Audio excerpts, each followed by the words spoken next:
da história brasileira, né? Milhões de novos empregos, diretos e indiretos, decorrentes da atividade econômica, contribuindo a longo prazo para a relativa estabilidade social da sociedade brasileira. Emprego é parâmetro de estabilidade social, não é mesmo? Como todos nós sabemos. Próximo. Então, dimensão de ciência e tecnologia, ciência. Vamos lá. Tá ruim ali, né? A próxima. Geração e consolidação dos novos conhecimentos sobre as rochas de pressão e Universidade Brasileira. Isso é importante, eu sou geólogo, né? É importante assim, quando descobrimos os grandes campos da Bacia de Campos, né, nós não tínhamos na Universidade Brasileira, na área de geociência, uma competência mesmo, né, para enfrentar o desafio do conhecimento dos nossos reservatórios. Nossos reservatórios eram reservatórios especiais também, e fomos a Austin, na Universidade do Texas, onde eram concentrados o núcleo mais importante internacionalmente, né, no estudo dessas rochas, e desenvolvemos todo o estudo de geociências de conhecimentos reservatórios na Universidade do Texas. Para nós foi excelente, que adquirimos o conhecimento, e para eles também, que aumentaram ainda seu prestígio internacional no conhecimento dessas rochas. No pré-sal, não. No pré-sal, a gente decidiu o seguinte: não vamos procurar uma empresa estrangeira. Essa rocha do pré-sal são rochas especiais, são rochas diferenciadas, sabe? Um negócio complicado. Então, resolvemos o seguinte: vamos criar no Brasil. Não vai ser mais, né, em Zurique, onde tem um especialista, inclusive brasileiro, nessas rochas. Não vai ser. Vai ser no Brasil. Então escolhemos ter um grupo muito forte, especializado em carbonáceas, são rochas carbonáticas, na Universidade de Rio Claro, eu sempre confundo. Unesp, na Universidade Estadual de São Paulo, em Rio Claro. Temos lá, construímos, né, com eles um centro de estudos. Então o conhecimento geocientífico do pré-sal é concentrado no Brasil, nesse núcleo de São Paulo. Então, para nós geólogos é uma importância, e para toda a comunidade de geociência brasileira é uma importância muito grande. Entende? Vem gente do exterior, inclusive, como a Austin recebia os brasileiros, vem gente do exterior estudar conosco e tudo mais. Revelação da extraordinária potencialidade econômica da Bacia de Santos. A Bacia de Santos, meus amigos, de 2003, quando nós assumimos, quando o governo Lula assumiu, tem que falar no Lula, porque o governo foi que deu a direção, né? Nós produzíamos, a Bacia de Santos produzia um campo só, um campete de gás chamado Merluza, que produzia 500 mil metros cúbicos por dia. Já descoberto pela Shell lá na época dos contratos de risco, tá entendendo? Produzia 500 mil metros cúbicos por dia. Uma gigantesca uma bacia. Nós tínhamos investido muitos milhões de dólares, nós e as empresas estrangeiras, nos contratos de risco, e abandonamos a Bacia de Santos. Então, descobrimos o pré-sal na Bacia de Santos. A Bacia de Santos, imagina, é um grande volume de petróleo em frente a São Paulo, em frente ao sudeste brasileiro, que é o grande consumidor de São Paulo. Então, é uma joia da coroa, em termos energéticos brasileiros, de petróleo e gás, né? Então, e hoje a Bacia de Santos produz também, descobrimos não só do pré-sal, não, descobrimos do pós-sal e outros campos, né, que produzem já na Bacia de Santos. O pré-sal hoje está produzindo 450 mil barris por dia, né? E mais de uns 100 mil, nós estamos com 600 mil barris por dia na Bacia de Santos. E produzido em 2003 500 mil metros cúbicos de gás, lá para São Paulo, né?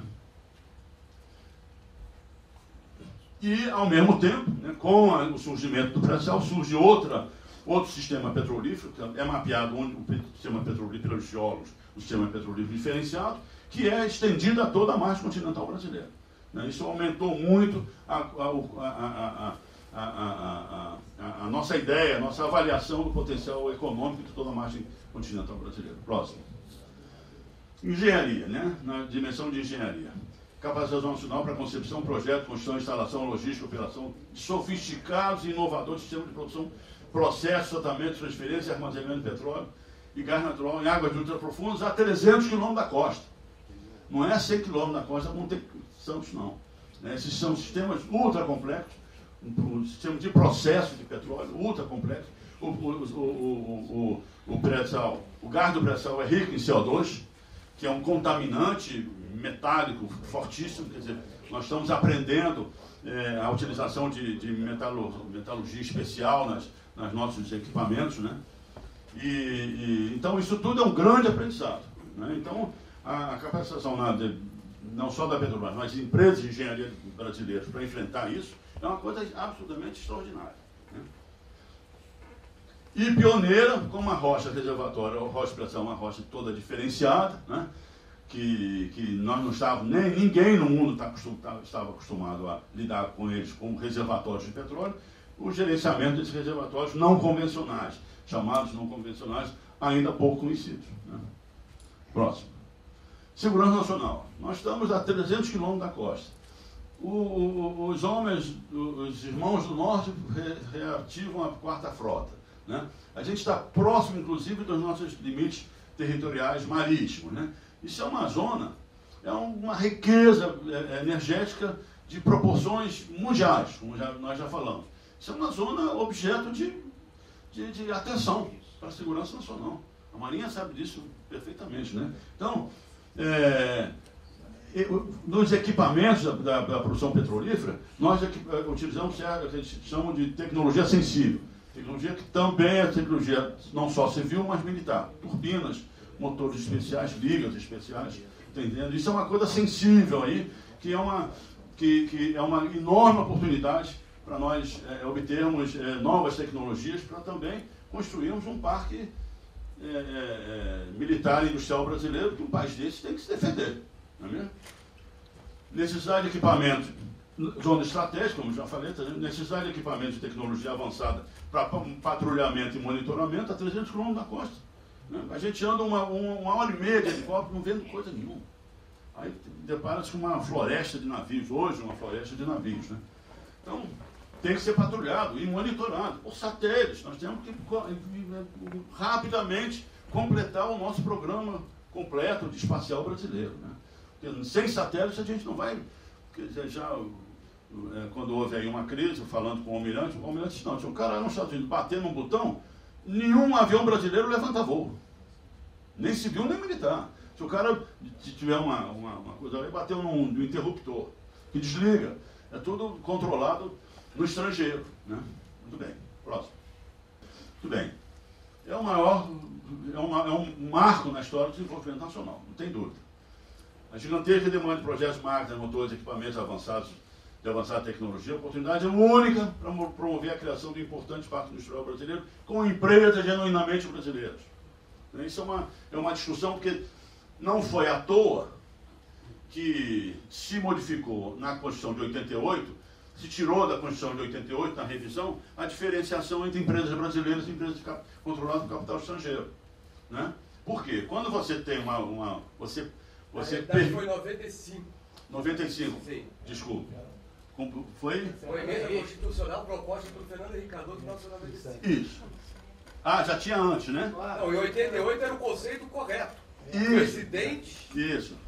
do Brasil, um controle da empresa no Brasil também. Isso mesmo. Desculpe, mas é isso mesmo. Então, porque, inclusive, nós enfrentamos essa dificuldade na Petrobras. Ricardo, fomos ao embaixador Samuel Pinheiro Guimarães, se lembra? Né, de assuntos estratégicos, isso é uma coisa de estratégia nacional. Né? E há dificuldade do governo brasileiro, através dos seus diversos órgãos, né, de promoção do desenvolvimento, de fazer uma distinção. Né? Fica-se numa posição que não tem cobertura constitucional se você efetivamente der um tratamento diferenciado a uma empresa de capital estrangeiro e uma empresa de capital brasileiro. Isso tem que ser mudado. Né?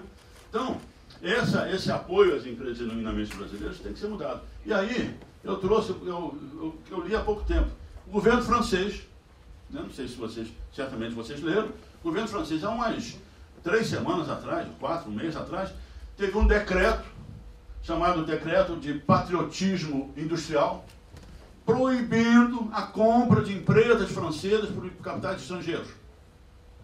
Tá? Ele criou lá um grupo de estratégia do governo francês, que vai controlar a aquisição de empresas francesas por capitais estrangeiros, por empresas estrangeiras, porque a GE quis comprar a Alstom. Né? Então, quer dizer, se a França, que é um país desenvolvido, um país inclusive poderoso em termos bélicos, né, toma esse tipo de decisão, por que nós não?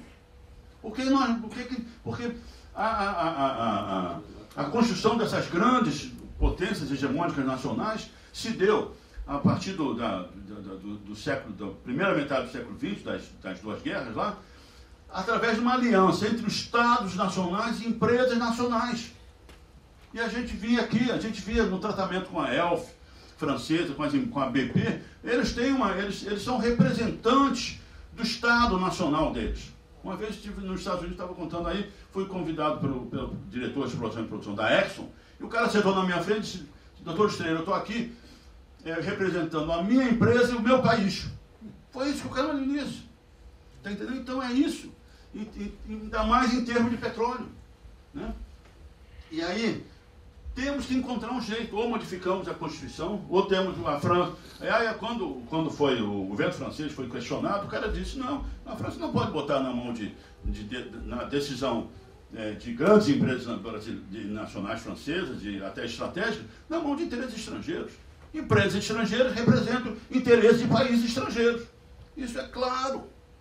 Não é indiscutível. Está no dia a dia. Né? Ricardo e eu recebemos o cônsul-geral norte-americano. Né? O camarada vai dizer: não, mas como é que a Petrobras vai ser operadora única e tudo mais? Eu digo: senhor cônsul, respondi a ele: senhor cônsul, seguinte, a Exxon conseguiu a mesma coisa com o governo de Angola. A Exxon é operadora única. Depois da gente conseguir aqui, né, a Exxon foi ao governo de Angola e assinou um convênio com o governo de Angola. É a operadora única do pré-sal angolano, com a vantagem de poder dizer: não, isso eu quero, aquilo eu não quero. Então, aí o homem lá ficou: o senhor vai saber que é isso mesmo. Nós fizemos, né, e a Exxon nos copiou. Então, é isso. Muito bem. Mas aí, o próximo. E aí eu ponho um gráfico de vocês. Né? Fiz Esse gráfico foi apresentado pelo Luciano Coutinho, para o presidente Lula, em Brasília, que diz isso aí. Né? Veja só. Posição do Brasil em termos de comparação entre investimentos, desenvolvimento tecnológico. Só para acabar. Desenvolvimento, meu pai contava o seguinte: Roberto Marinho importou uma rotativa na época do Getúlio, né, na década de 30 ainda, para o Globo, alemã. E chamou o Getúlio para inaugurar a rotativa. Né? E tinha aquela coisa daquela antiga chave elétrica, com aqueles dois fusíveis, né? Então, o Getúlio foi lá e pum! E a rotativa não rodou. Vamos tentar novamente. Pum! A rotativa não. Aí criou-se um constrangimento, afinal o presidente da República estava ali, e foi ver o que estava acontecendo. Eles fizeram a solenidade, não tem jeito. Ninguém está entendendo. Chamam um alemão. A rotativa é alemão. E o cara veio pelo Zeppelin, porque senão ia demorar 3 meses atravessando o Atlântico. O Zeppelin demorava, acho que uma semana, uma coisa dessa. O cara veio pelo Zeppelin, custava uma fortuna, uma passagem no Zeppelin. Chegou aqui, o alemão olhou e disse: me dá uma chave de parafuso. O cara deu uma chave, não precisa ser grande, não pequeno. O cara chegou lá e, puf, roda. Pum, rodou a rotativa. Então o desenvolvimento tecnológico começa por você saber operar a máquina.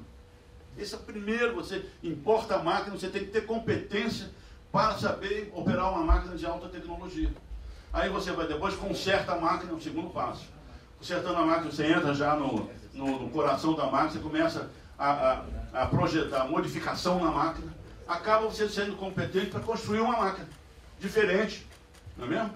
E aí esse é o desenvolvimento tecnológico. Muito bem. No Brasil, você vê, as empresas nos países chamados desenvolvidos investem muito mais. Né? E no Brasil, o governo investe mais. E esse governo, mais, se bem que essa empresa aqui é 90% Petrobras. Isso aqui, certamente, se não é 90%, é 80% Petrobras. Então, por que não investe no Brasil as grandes empresas? Porque nós temos que ter empresas brasileiras. E temos que ter um programa brasileiro que privilegie empresas controladas por brasileiros para investir em desenvolvimento tecnológico, investir em inovação. Né? Porque essas empresas, as grandes empresas, por exemplo, a GE não vai investir em desenvolvimento de novos produtos no Brasil. A Rolls-Royce, as grandes empresas não vão investir no Brasil. Elas investem nos seus países de origem, é claro. Né?